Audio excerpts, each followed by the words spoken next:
দেখুন, আমার মনে হয় এখনো শুরুর সময়, এখনো অনেকটা বাকি আছে।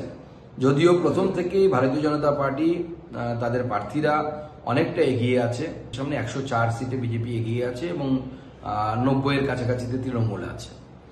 ভারতবর্ষের অন্যান্য যে সমস্ত রাষ্ট্রীয় চ্যানেল আছে বা ন্যাশনাল চ্যানেল আছে, সেখানেও আমরা দেখতে পাচ্ছি বিজেপি অনেকটা এগিয়ে গেছে। সরকার গড়ার জন্য যে সিট প্রয়োজন ততখানিতে এগিয়ে গেছে।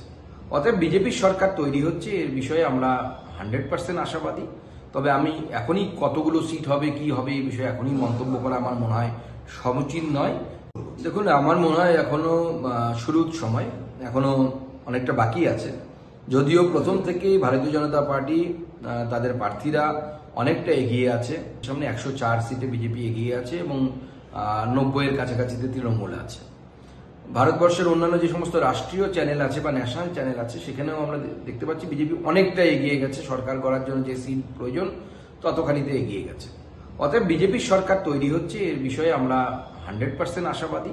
তবে আমি এখনই কতগুলো সিট হবে, কি হবে, এই বিষয়ে এখনই মন্তব্য করা আমার মনে হয় সমুচিত নয়। দেখুন, আমার মনে হয় এখনো শুরুর সময়, এখনো অনেকটা বাকি আছে। যদিও প্রথম থেকেই ভারতীয় জনতা পার্টি তাদের প্রার্থীরা অনেকটা এগিয়ে আছে। সামনে 104 সিটে বিজেপি এগিয়ে আছে এবং 90-এর কাছাকাছিতে তৃণমূল আছে।